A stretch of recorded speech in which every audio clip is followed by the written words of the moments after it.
Hello, everybody. Welcome to the super blue full moon. It's a mouthful. We're going to talk about what that is and how often they occur and what the energy is like, because you've probably been feeling the buildup to this full moon as just like either setbacks, frustration, painstaking, blocked. I'd be surprised if you tell me it isn't, because we have some pretty thick astrological aspects going on, and they sort of represent giant push, pull, push, pull, push, pull. There's multiple squares going on that we're going to look at and what those mean. So just to say before we get going, if you have been feeling a lot of frustration, or like, why am I trying so hard and things aren't working? Why did I just think this was going to happen and then something pulled the rug out? There's a lot of things going on. Mercury retrograde doesn't help, but it's bigger than that. So if you're interested in following my channel, I'd really love it if you subscribe. That always helps us build our channels, have better content, know that you like us. I would like it. I would love it if you shared it. I would really love that. So if you want to share my videos, that'd be awesome. If you know people that are astrology buffs, and if you would like a reading, then you can message me. My email and Facebook and everything will be down below in the links. I have a new book coming out in September. So it is on pre-order for the last few months, I believe. But certainly you can look and pre-order it now. But it's actually coming out so far. They say September 10th, unless something's changed. And it is called Divination Rules, 100 Tips for Flawless Fortune Telling.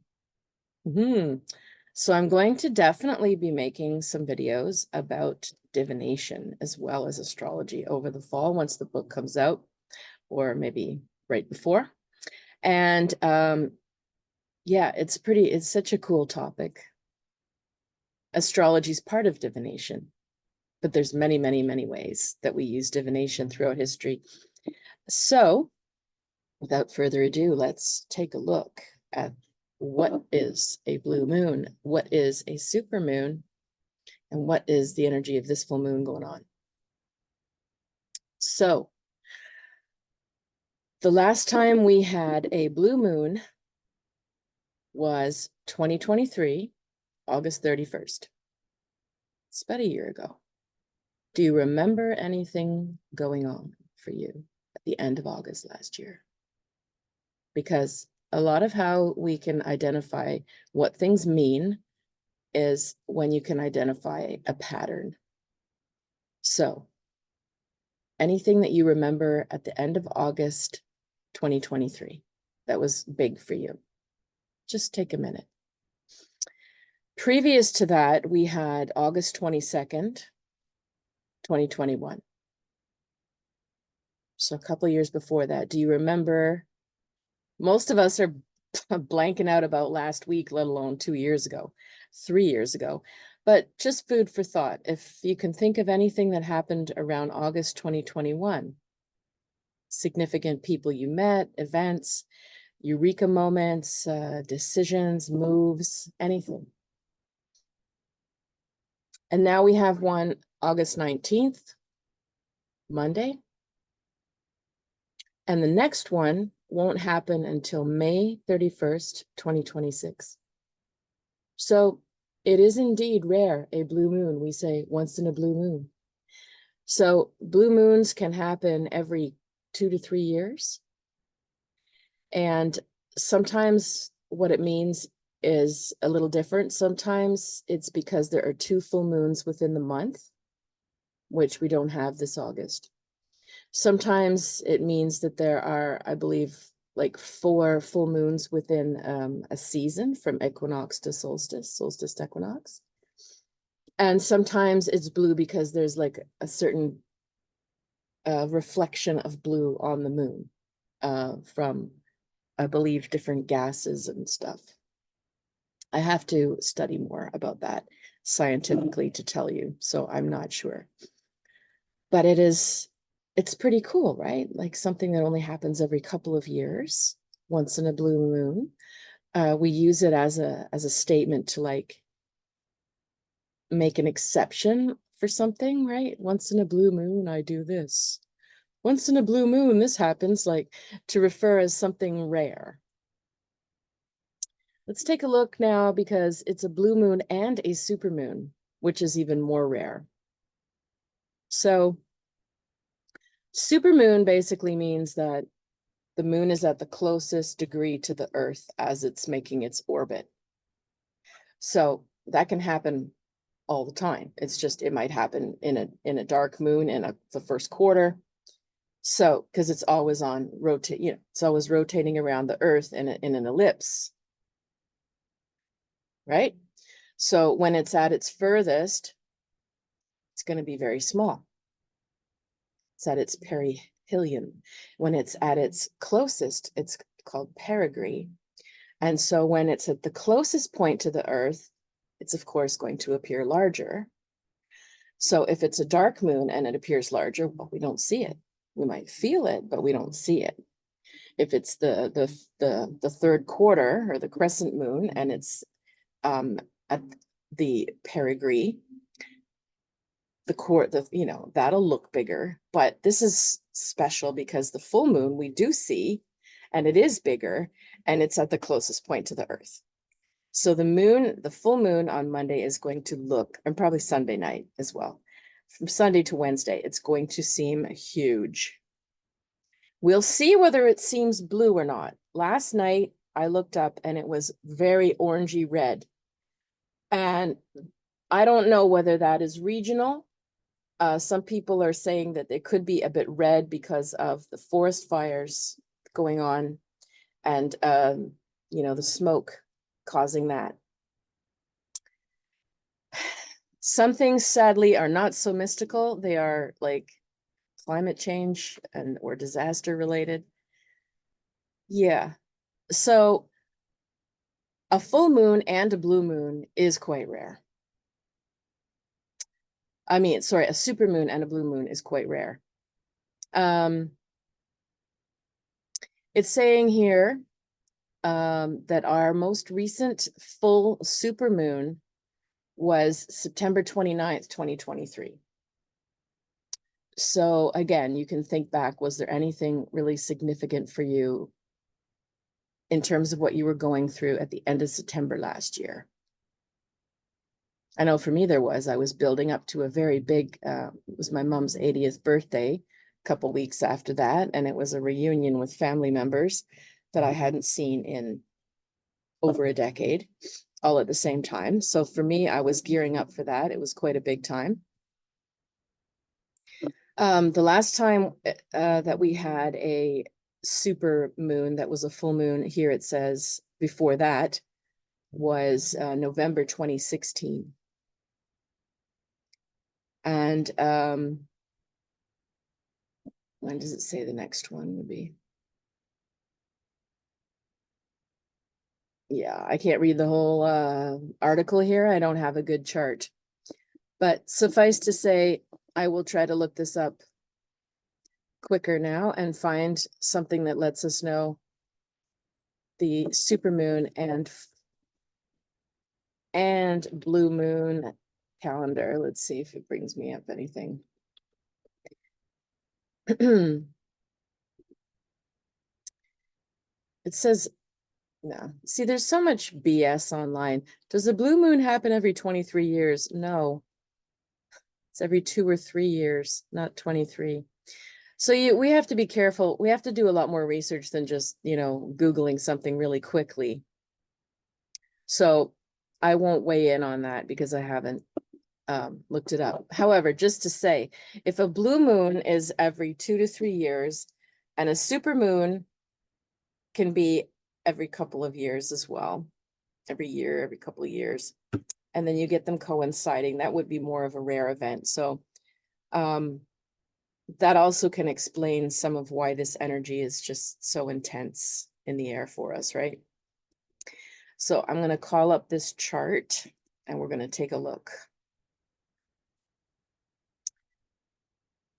I find the Mercury retrograde this time is making things just not crash, but slow, like delays, just making you wait. You know, like right now, I'm making you wait because computer's making me wait to open an image. That kind of thing. It's like, it still works. It's just slow. Yeah. And I find that in general with like, for myself wanting to get my work done, anything. I just feel like, don't make me, everything feels slower. Okay. Here we go. All right. So sharing the screen.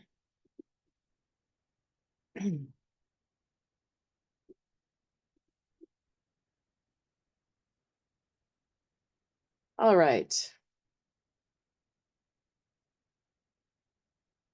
So look at those squares going on. You can see them over here. Everything is leaning over this way. So as for those of you who follow me, you know that when the planets are leaning heavily to the right side of the chart, that means that everything is related to other people and you need other people in order to get things done. It's not all on the left side where it's like going solo, doing things more on your own. So because we're in a time of a lot of change in Mercury retrograde, if you're waiting on other people and they're waiting on other people and they're waiting on other people, or they need something that broke down or is delayed and you need it and you're waiting for them, and on it goes, it can make it extra frustrating. And as you see, we've got these heavy squares going on. And then, of course, the sun opposite the moon for the full moon, as well as Mercury, as well as it's on Regulus. Ay, yay. You know, this is a heavy chart. Why is that? Well, Mercury and the sun together in Leo on Regulus. As you know, if you've been following me a bit, Regulus was the king that rose to power quickly and then was assassinated. So it represents a quick surge of attention or power or recognition that you tend to handle badly. Maybe it inflates your ego too quickly. You know, you gloat, you run off at the mouth, you make exaggerated plans that are beyond what's actually happening. It's like, ooh, here's my moment. I'm going to go buy everything under the sun. Well, no, hun, it's a flash in the pan. It's not a steady thing. Or, you know, somebody, I don't know, somebody's ahead in the polls and they decide, oh, we could be confident, we can say whatever we want right now. There'll be no backlash, but no, there is. This kind of thing, you want to be careful when Regulus is around that you don't piss people off too much. So any of you who are born around now, if your birthday's around the 19th, 20th, and you have Regulus around your sun, or some of us have the moon there or our rising sign at the end of Leo, we all have to be careful with Regulus then, because, you know, there'll be that ability or luck or desire that you have for this. You feel this sort of sense of you could suddenly rise, or you could bypass things, or you could leapfrog, or you could, you know, and you might get it. You might get it because you've got that there. However, it's how you handle it, because if you're, you know, if you're bragging, you know, or if there's jealousy around, then you might suffer some consequences. Doesn't mean you'll be beheaded, but you know, not literally. So you want to be careful of that. Now, especially when you have the moon opposite and you've got all these squares to Uranus going on, you want to be careful of like bragging and showing off. And so if you do happen to have anything really good going on right now, you might just want to, you know, be a bit on the down low with it, because a lot of people aren't feeling very good. So you don't want to incite anything towards you. So when the moon's in Aquarius, and it doesn't really have a lot of help. Like Jupiter and Mars are helping it out, but it's also squaring Uranus, and it's opposing this, I think, stronger energy of Leo and Mercury at the top of the chart. But the moon in Aquarius is sort of quirky and likes to be independent. It's not very emotional at all. It has a hard time with dealing with and showing emotions, which doesn't mean that it isn't sensitive. It just means it doesn't know how to deal with it. And so they don't know how to express it, don't know how to talk about it with anybody. Maybe can't define what it is that they even feel or admit that they're even feeling anything. It's a very sort of cold, detached kind of moon. Not in the sense that they aren't sensitive, but in the sense of like how accessible this person would be emotionally. It's not very, okay?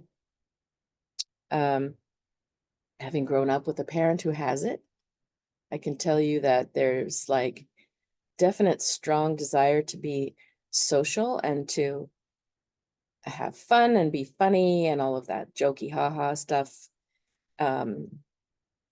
Knowing lots of people, but not anybody very well. Bit moody. When they're sensitive, they just wall off, shut down, go away, stop talking. Ooh, and when you've got like the sun and Mercury and Leo, that's completely the opposite pole of that wants to express and even maybe dramatize things. So there's kind of be a lot of push and pull in the air with our self-expression in relationships. Some people will shut down and others will be overly dramatic and expressive. So let's take a look what else is going on, because there's so much going on in this chart. So as I mentioned, what's helping the moon out is Mars and Jupiter together, which are conjunct. They're 2 degrees. And that's in the 7th house right now, if you're in the Eastern time zone. So this is an extremely social full moon. That's a good way to milk it, because that's the way that the moon is being helped. That's one of the better aspects in this chart.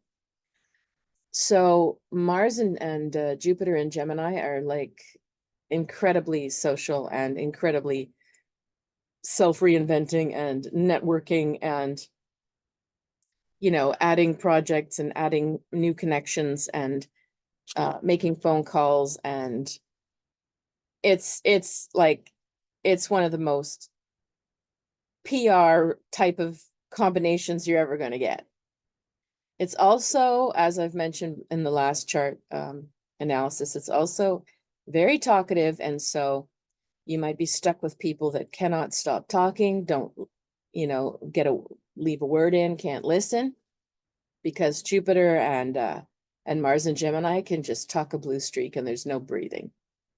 You might be stuck with people like that. Hopefully you're not one of them. If you are, then you're really going to need to take a deep breath and let other people talk, because it might be causing problems. As we mentioned, you know, Sun and Mercury and Regulus together, people are not having it if you're overdoing it.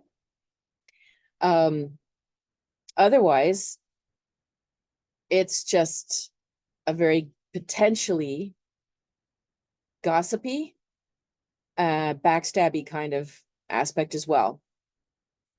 So best way to use it is, as I mentioned, like if you're looking, let's say you're looking for a job or a new opportunity, this is the time to make phone calls, send emails, go to a networking event, ask a friend if they know anybody. That's the way to use this, is be very outgoing, take some social risks, be a bit more bold about going for what you want, and, you know, doing some research about it first. Gemini's always clever. You know, you've got to go with a little bit of knowledge in there, not just blind. That's the best way to use it. The worst way to use it is like gossiping and yatching about people. Finding out your info by instigating, you know, intrigues or dropping dropping little bombs and hints so people talk. Mars and Jupiter together in Gemini would be a master at that. I mean, unless that's, you know, a necessary part of what you're doing, that you need to do that. It can be like very manipulatively sort of detective-y, through, like I said, mastering the sort of like sideways comment. Oh, I thought I heard she was there for the weekend. You know, knowing full well you have no idea, but you're talking to someone who knows them, so they might talk, and then you might find out, and then you can play dumb, and then you can ask more questions. You know, that would be very like sort of slithery Mars Jupiter energy if you want, but a lot of people are very good at that, and they can get all the info they need if you know, maybe you've got a good cause or reason why you're doing that. Otherwise, if people are just doing it socially just to be like nosy bum buggers, you know, then or you need to be careful what info you tell people right now, because there's sort of this gossip wheel in the air, you know.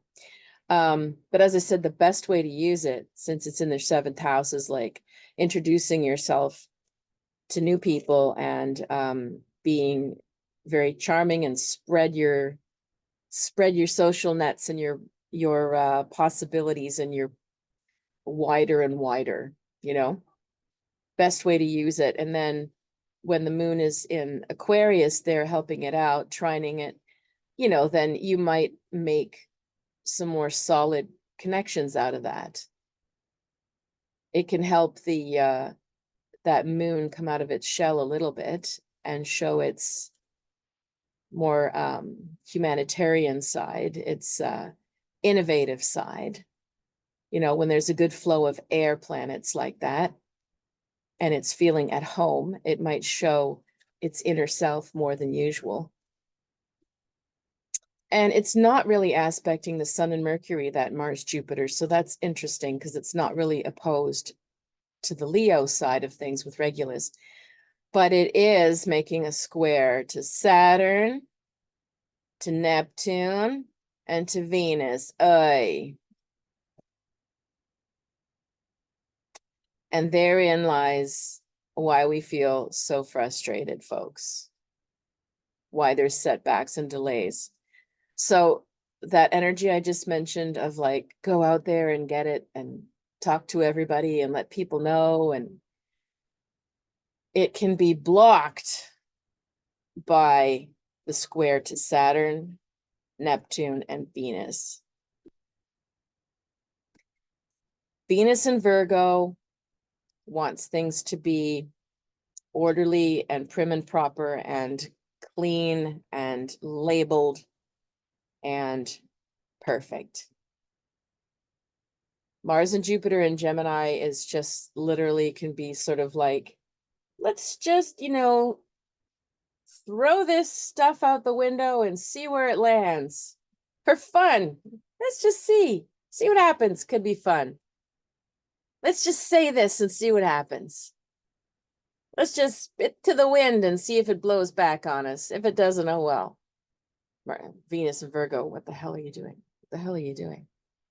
That's not clean. Why didn't you plan this? What if it hits somebody and hurts them? What if you, why wouldn't you think that through? You know? So all of this big experimental, fun, haphazard, winging it kind of Gemini energy is like Virgo's going,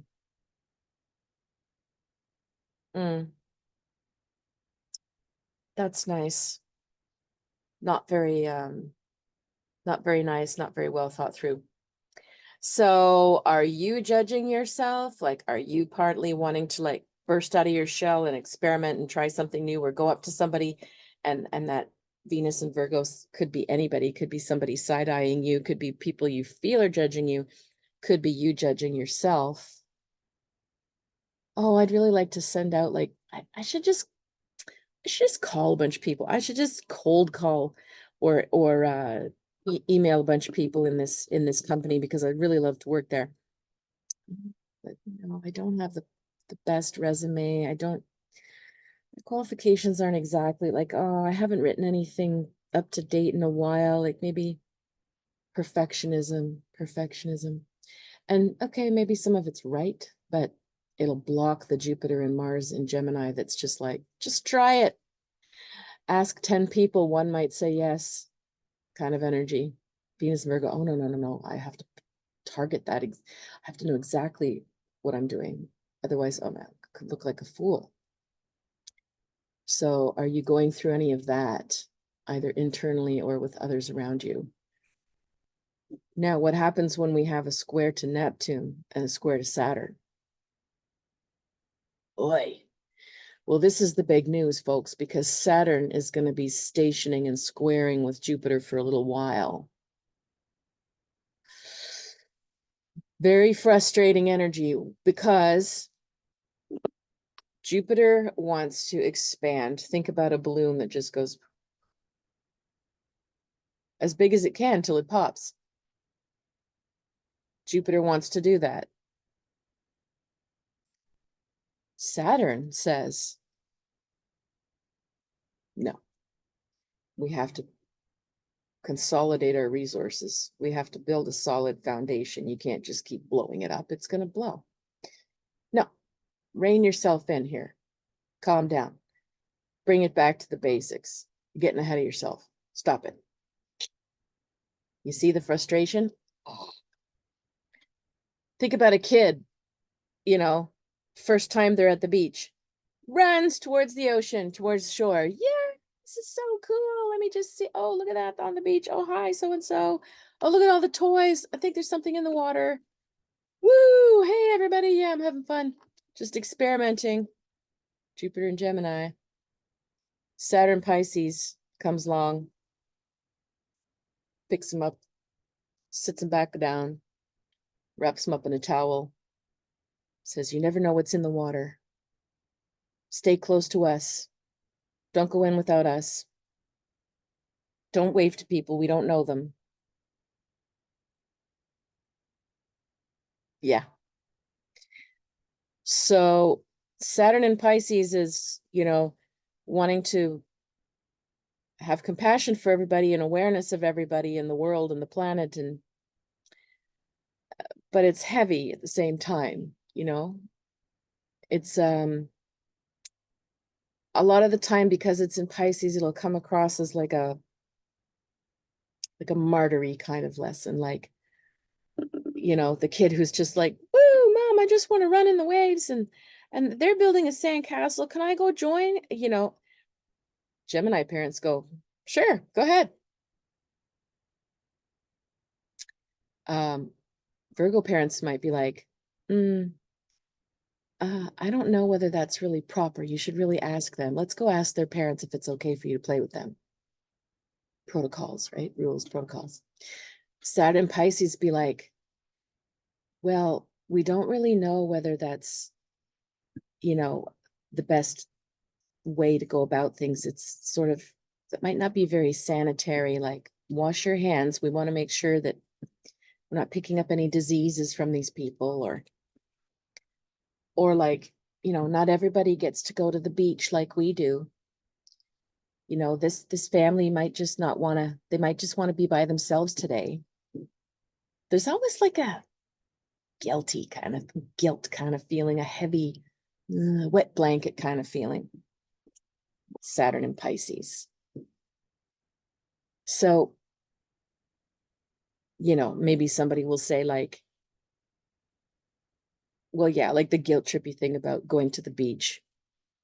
How come I can't play with them, Mom? I just want to go say hi. Well, their bathing suits aren't as nice as ours, so they might feel bad if you're over there, and we don't want people to feel bad. Or that your sand pail is bigger than theirs, so we don't want them to feel because yours is bigger than theirs. Or there's always something like that. Saturn Pisces, like projecting emotional kind of scenarios and guilt. And at the same time, it's like awareness of everybody's suffering, but it's like put in this weird way. And it's a damper. Okay. So you've got Mars and Jupiter in Gemini wanting to just go out there, socialize, take some risks. Who cares? Let's try it out. Be a bit of chameleon, you know, like I said, spit to the wind or throw things out, throw 10, you know, balloons out the window and see where they land. And Saturn Pisces like, well, you don't know where that balloon's going to go. You don't know if it's going to hurt a bird or something. It's like, okay, fair enough. But it kills the experimental vibe, doesn't it? So Saturn squaring Mars on top of Jupiter is just like really frustrating. So what you're going to have, you know, because that's going to last longer than Jupiter squared the sun. That's going to, you know, be a couple of days are going to feel this. Same with Mercury. You're going to feel this for a little bit, for a few days, then it's going to be gone. But Saturn and Jupiter is going to last a little while. So there is this frustration in the air of like wanting to experiment and be free and expand. And then Saturn in Pisces is going to go, oh. So that could be internally, that could be yourself. You could be guilt tripping yourself. You could be emotionally sabotaging your own, you know, more exuberant side. It could be other people wet blanketing you, but it's in the air. And then you add Neptune in Pisces to this whole mess. What a mess. Now it's 29, 17, 19. Okay, it's almost, you know, it's the tail end of it, the square. We won't feel it too much longer. But Neptune adds like an extra sort of dreary kindness to it because Neptune will confuse things. It will make things seem illusionary or not real or confusing. It can sort of put like a fog over things so it's not clear. So when it comes to Neptune squaring Jupiter and Mars and Gemini, it could be like, did they actually just say that? Is this, they announced what? No, that's not real. Is that actually happening? You know, that's what Neptune squaring does, is like, okay, did I imagine that or did I hear that? Is that really happening? Or did they, you're sort of like feeling gaslit, and you can gaslight yourself with Neptune square Mars, square Jupiter. So what an energy, you know?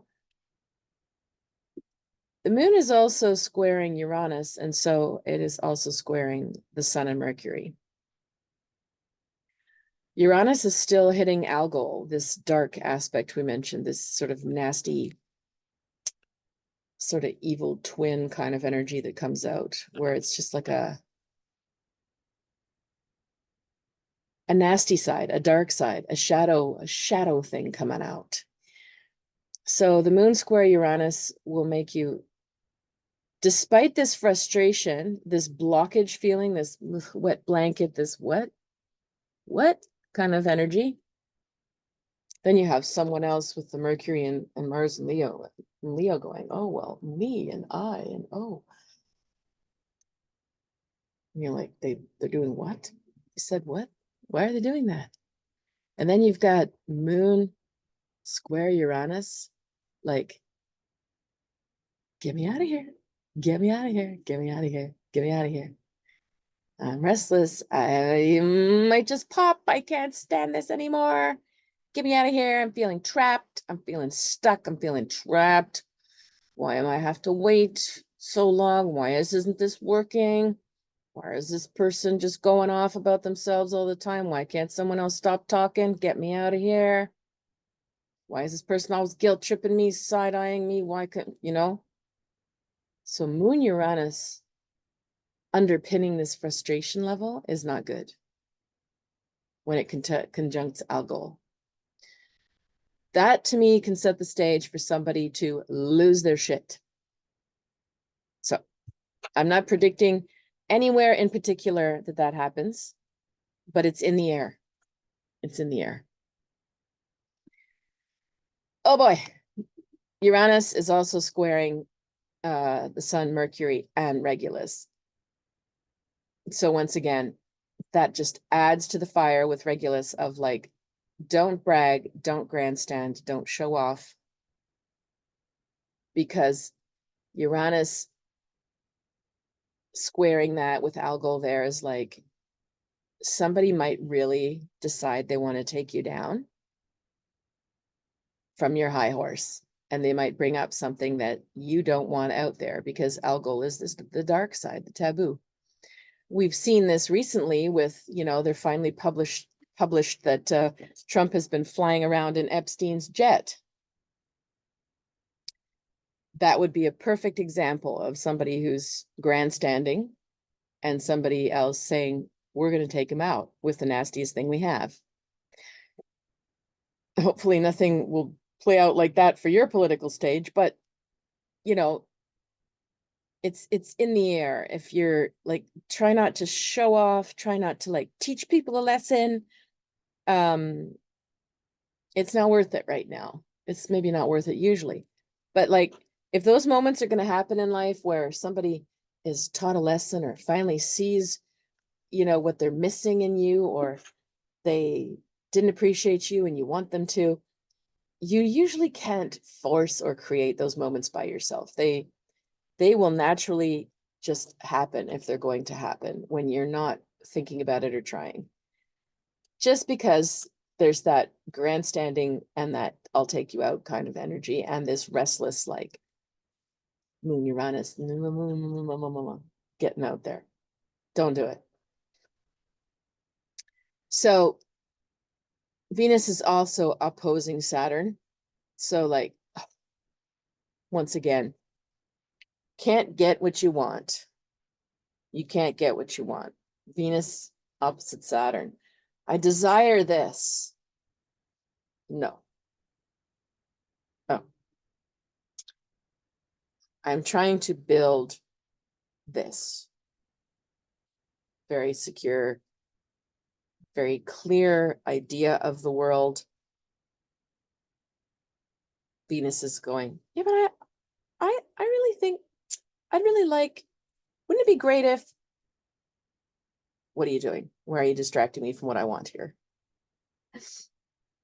So there's a big frustration in the air with that too. The general theme here is frustration,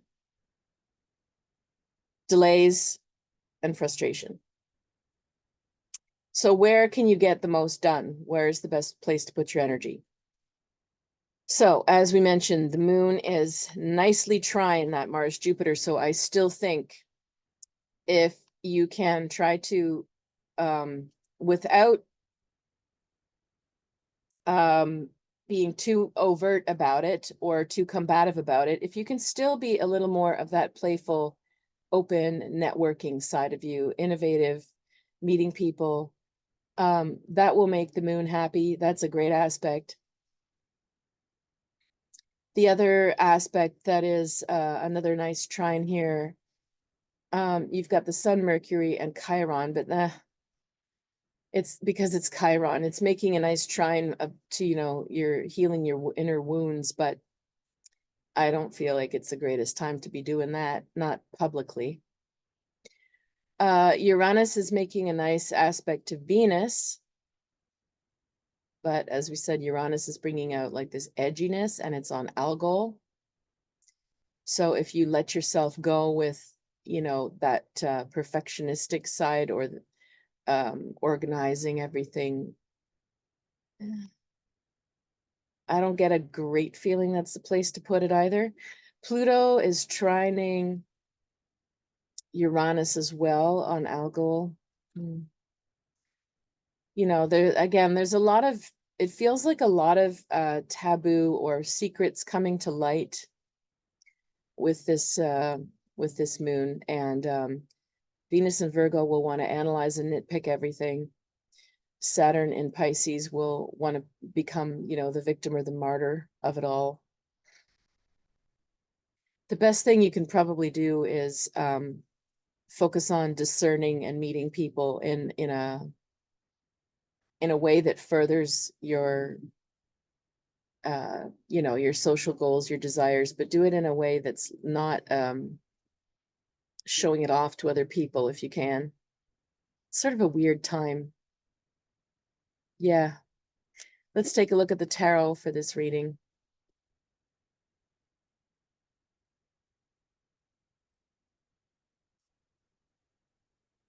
What a weird one, eh? What a weird one. So let's take a look at our tarot, and definitely going to burn some lavender and some sage and stuff first. And we definitely need to ask the tarot, what the hell are we supposed to be focusing on right now with this energy? Because it's really not clear. I don't know how you've been feeling, but I've been all week, I've had such a hard time getting myself going.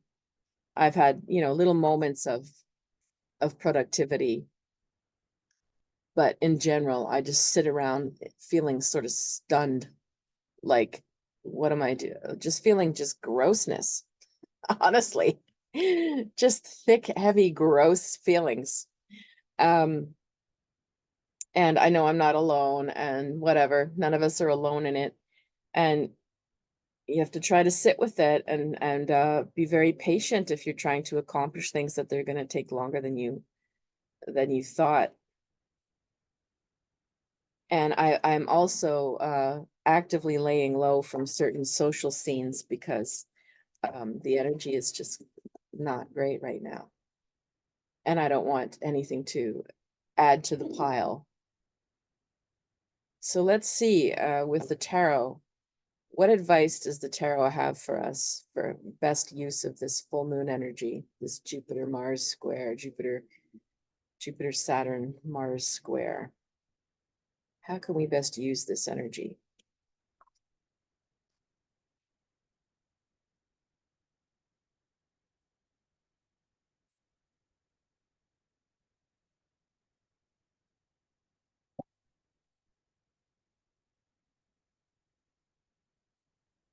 All right. So we have the 10 of coins or 10 of discs. Well, this, as you can see, there's Mercury symbols all over it, and it is a Virgo card. That would speak to Mercury retrograde, but also to Venus in Virgo in this chart. So focusing on, well, this is usually a card of finances. It says wealth. This card talks about obviously money, but usually it's like investments, insurance claims, loans, bursaries, wills. So if any of you need to tidy up or tighten up any details, anything that requires a bit of like paperwork or being a bit tedious, you might have the energy to just sort of lay low and get some of that done. Maybe you're focused on money right now, making it, accumulating it. Where do I get it? I'm sure a lot of people are. I know here, because we've had an incredible, well, a lot of places have been flooded along the path of the hurricane Debbie. So there's a lot of people either worrying about money or applying for insurance money or all kinds of things that relate to the cleanup after the aftermath. But for the average person, the Mercury in Virgo card would be, it's a good time to get paperwork and tedious things out of the way. It's a good time to budget. It's a good time to, you know, do anything that requires like analysis. Yeah, we have another earthy card. Okay. So the 6 of discs, again, it's another money card. Often it's success. And as you can see it, there's, you know, 6 spheres around like a glowing circle. In the center of the circle is a rose and cross. And there's planetary symbols again. There's Mercury, there's Mars, there's a few things, and it's a Taurus card.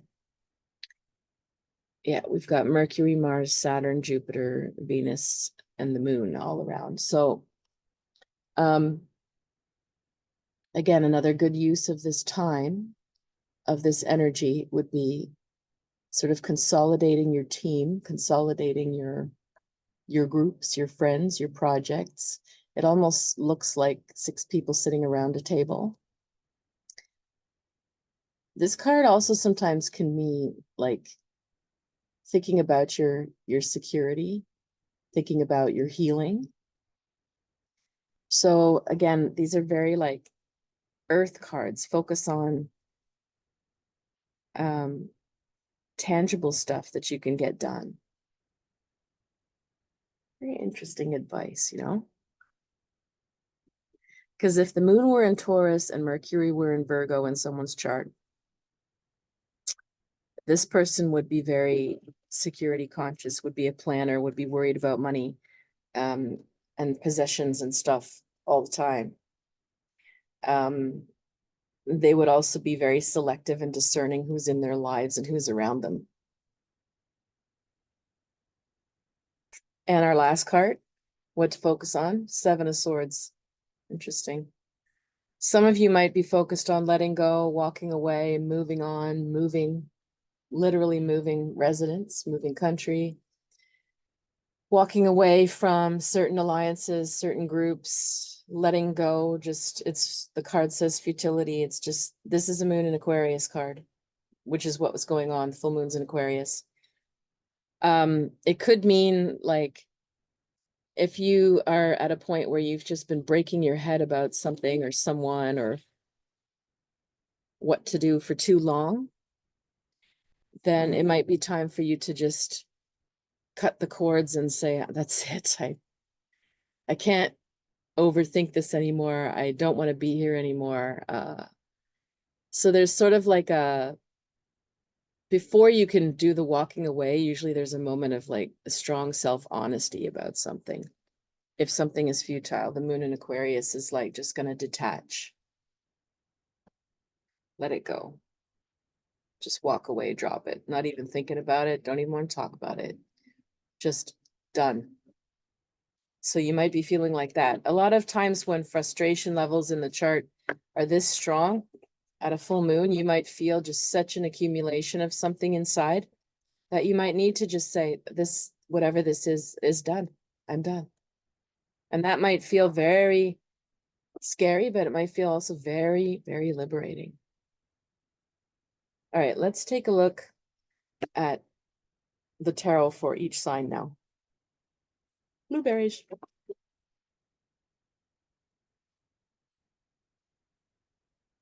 The air is just so heavy here. It's like, I wish it would hurry up and rain because, yeah, it just feels like a bucket's about to drop on us here. All right, so how do we phrase? I think we should just see with each sign, what's your priority right now? What is your priority?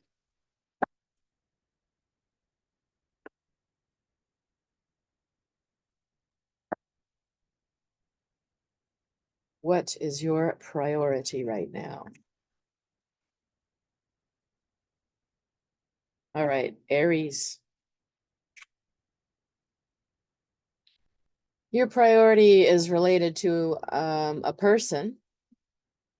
This might be you, this might be someone next to you, but this is usually an earthy person. They like their sensual pleasures, they like their food, they like their comfort. They don't like to apply themselves too hard, even though they want things to get done, but they don't really want to push too hard for it. There's a bit of a sort of an unfocused, a bit of a self-indulgent, bit of a lazy streak in this card. I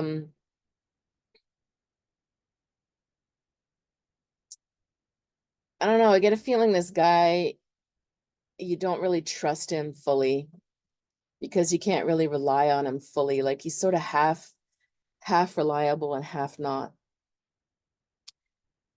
So if this is your priority and you've got, excuse me, a person like this in your life, you need to maybe talk to that person, or you might need to establish some things with that person, with that relationship, if you have been avoiding it. And if it's somebody that you don't absolutely have to keep in your life, you might be considering working with someone else, dating someone else. You know, it's time to be honest about this person's true nature and the limitations of the person in relation to what you're hoping for. All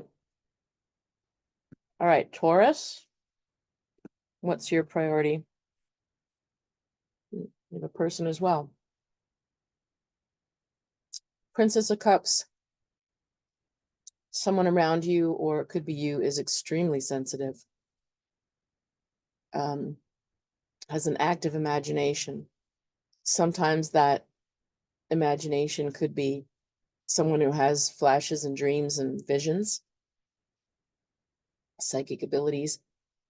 Sometimes that could be somebody who's actually got a bit of paranoia or escapism and lives in their head. The level of sensitivity is really strong, so it's hard to say whether this is giftedness or problematic for the person. As you see right in the forefront, you have the lotus, which is a very spiritual symbol, rising above suffering. And you have, she's holding a turtle. So turtles represent often protection, motherhood. This person might, be thinking a lot about their children if they don't have, or wanting children. And the swan is above her head, meaning, grace. But as we can see, she herself is in a very dreamy-like state. Her eyes are almost closed. So if there's someone around your life that is extremely sensitive and gifted, you might need to, again, be sort of assessing your relationship with that person, or how to, best way to proceed with them or help them, or not. It depends on what spectrum of that they're on. Yeah. Geminis, what is your priority? 5 of Swords, okay. It's interesting because you've got Mars and Jupiter in your sign, so it's going to be making things very intense for you over the summer, in good ways and bad ways. Like, if it brings like an onslaught of opportunities or people to your life, then there's obviously going to be some stuff that you say yes, and that's wonderful, and some stuff that you've got to say no because you don't like it. 5 of Swords is usually like too many cooks in the kitchen, too many ideas, too many people competing, too many people with different ideologies that are conflicting with each other. And as you see, you've got the inverted pentagram happening. So it's not great. This card is Venus in Aquarius, which is like the rebel. They would rather come in and knock down the old building and start again than fix the one that's there. You might get a lot of people around you with could be very avant-garde and innovative ideas or new information, but there could also be a lot of resistance to it. There could also be some strange, ungrounded ideas or people you're dealing with, and it's just because you're dealing with many that it does look like there will be a need to sever, let go of somebody. Maybe it's fire, maybe it's quit, could be you, could be them. But the tension within a certain group that's there right now is not easy to sustain without like professional help to mediate it. So there's going to be arguments. What happens after that, it's hard to say. People could restore things, or it could be done. Sorry, I'm just going to make sure I'm getting a bit of breeze now if there is one. Oh, the humidity has just been out of this world, oppressive. All right. So, Cancers, what's your priority right now? Ah, that's nice. That's the nicest one so far. Cancer, your priority is on love. Love, self-love,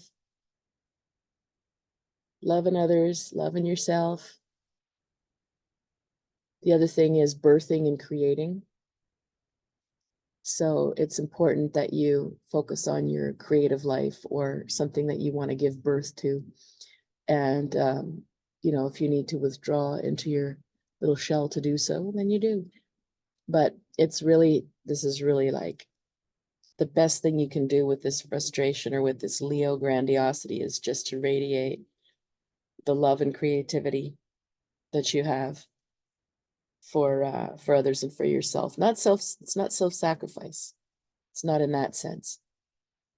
It's just like if you walk around in the world like, I love myself. How are you today? That's good enough.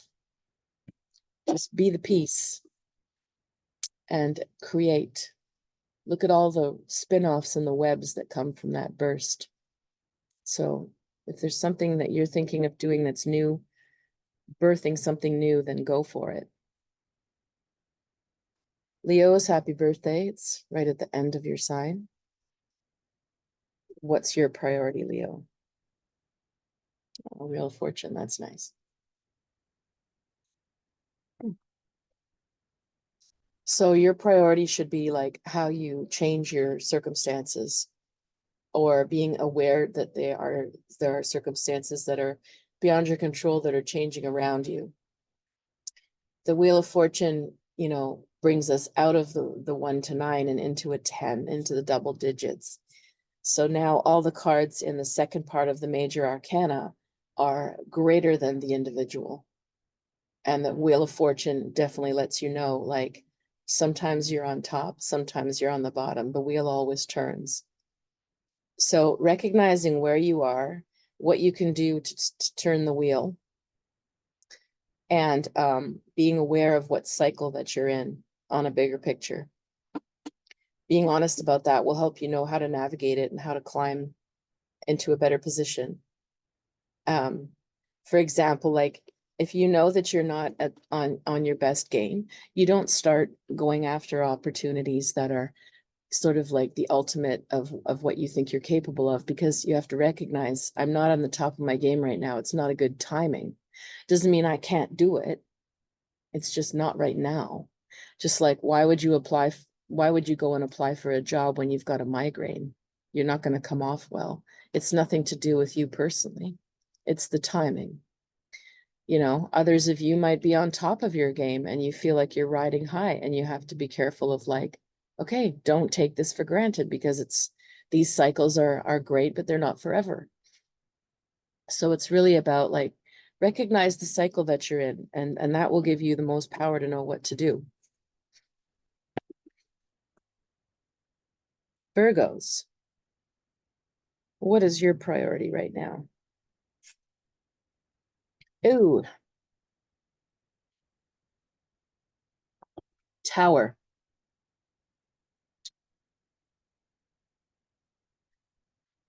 Okay. There's some stuff that you can't do anymore. You can't let it keep going on, or you can't keep going back to the same person, or you can't keep doing the same habits. You have to admit that something is over with for you. You are done. You are tired. You have had enough. Because the Tower always comes along and knocks you off, and it's never a surprise in the end. It's always something that's like, yeah, you knew that. You knew it, and you were just not wanting to deal with it, so you delayed it. And the Tower says, we're forcing you. So before you are forced, want you to be really, really, really honest about things that are driving you mad and to stop it. Stop it before something forces you to.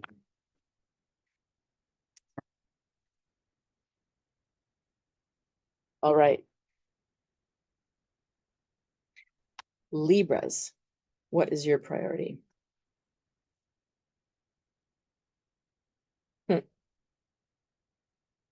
Change, yin and yang. Of course, you're going to hate that. Going to hate that. Up and down, back and forth, light and dark. Nothing's ever stable. Things are always changing. Because for Libra, that means like there is no right and wrong. There is no perfect answer. There is no resolution. It's just constant. Things will never get quite done. Things will never be decided. There's always dark and light. So for you, the priority is to like pull back and get a bit more philosophical about your life. Whatever's going on right now for you, you're going to have to like take a step back and get all zen about your philosophy of life and to handle the frustration of what's coming into your life or what's going on around us.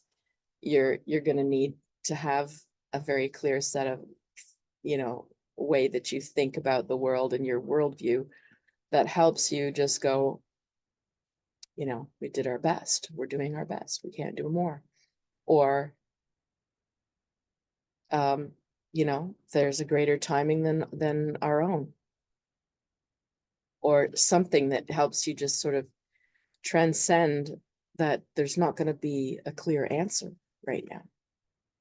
Because that's driving you crazy. All right. Scorpios, what's your priority? Well, you've got the Eon, okay. The Judgment card. So for you, there's a decision that you're probably very close to making, or an announcement you're very close to making. And it feels empowering to me, this card for you. It feels like you're ready to announce or advance something, or let people know, or define yourself in some way you haven't been. You're ready to take that step forward now. So you actually are one of the few of this full moon energy that I feel can actually maximize all of this incredible intensity and sort of say, you know what, now for whatever reason, even in the midst of all of this frustration, feels like a good time for me to solidify where I put my marker, where I plant my flag, what I'm going to say, what I'm going to do, who I am, what I stand for. Yeah, I get a really good feeling for you, Scorpio. Forgive me eating blueberries. I went to the market. All right. Sagittarius, what do you focus on? What's your priority for the full moon? Peace. Well, that's nice. Because your new moon message, I remember, was a little more intense than that. That's a very clear message. You're focused on truce and peace. Who can you sit down and have a talk with? Where can you lay down your swords? Who can you, that's a great way to maximize the air energy of the moon in Aquarius, trine Mars, Jupiter, and Gemini as well. Use all of this energy of talking and bringing people to the table and adding extra people or extra voices in there if need be, mediators, experts, I don't know, other family members, expanding the conversation. If it brings peace, if it brings understanding. Moon in Libra card here wants it to be fair and peaceful. So, that can be tough for Sag.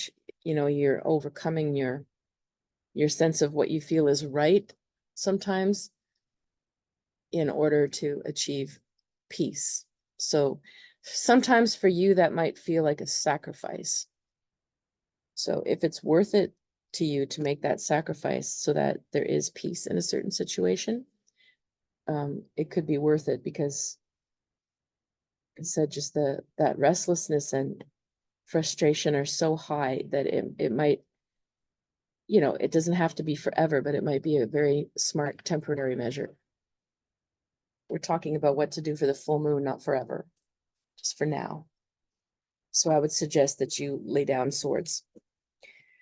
Capricorn, what is your priority for this full moon?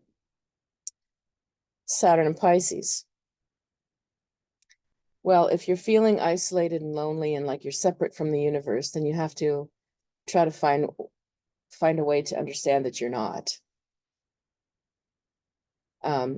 This is basically talking about depression and isolating yourself, feeling like giving up. And sometimes giving up can be a productive thing, just like we mentioned with the Seven of Swords in the general reading. Sometimes walking away, giving up, saying you're done is a good way to let go. But this is usually not really the liberation feeling of letting go. This is usually like thinking yourself into oblivion. Look how dark the water is. You have to guard against, dark thoughts, feeling like a martyr. Which we mentioned, Saturn and Pisces can feel like a victim or a martyr. You have to really avoid trying to feel victimized by whatever's going on in your life. You will always have some sort of agency to change things in your life, no matter where you're at. You might want to look up some very inspirational stories online, Google people who had incredible success stories, rescue stories, turnarounds from addiction, turnarounds from poverty to success, career, reigniting and reinventing themselves. Whatever's getting you down, someone else has overcome that with a success story that can inspire you. You need inspiration. Okay, Aquarius, what is your priority right now? And you got a nice Ace of Discs. That's nice. So for you, your priority is on financial projects, jobs, possibly contracts, and sometimes friendships. Yeah, this is a very solid, nice beginning. Lay the groundwork, lay out the paperwork, if that's what it requires. Shake hands on it, have dinner on it. If it's new friendships or a relationship in some way, then it's just the beginning, but it feels like a good solid beginning. So I think for you, the full moon's going to be nice. Really milk it, that air trine that I mentioned, get out there and meet people, expand under the radar, but expand.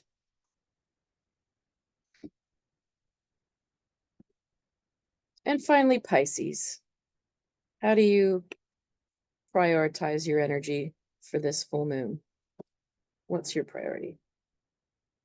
And you got the Prince of Cups. So there's someone around you who's very sensitive as well and creative, and probably has a lot of difficulty with commitment fully, or feeling scattered. This could be you also.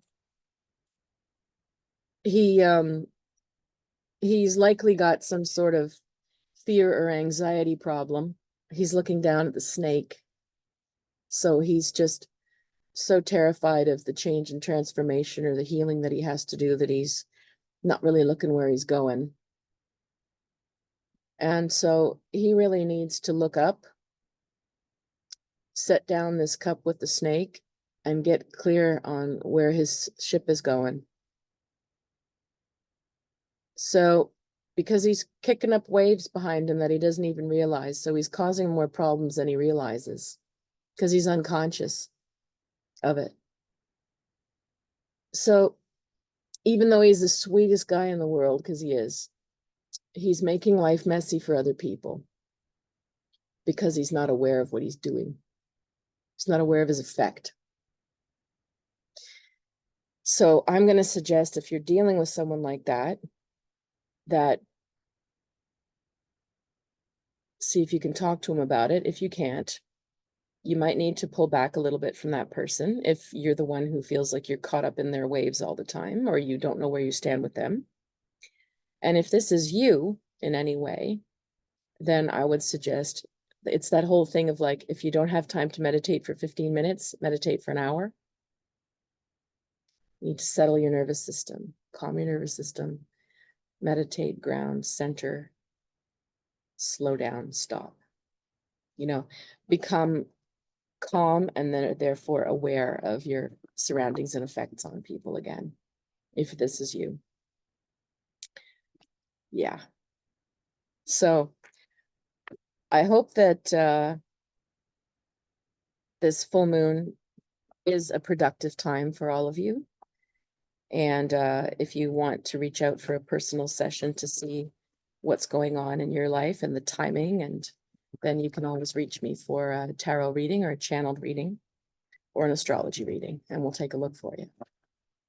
All right. Happy full moon. Happy blue moon, super blue moon to all of you.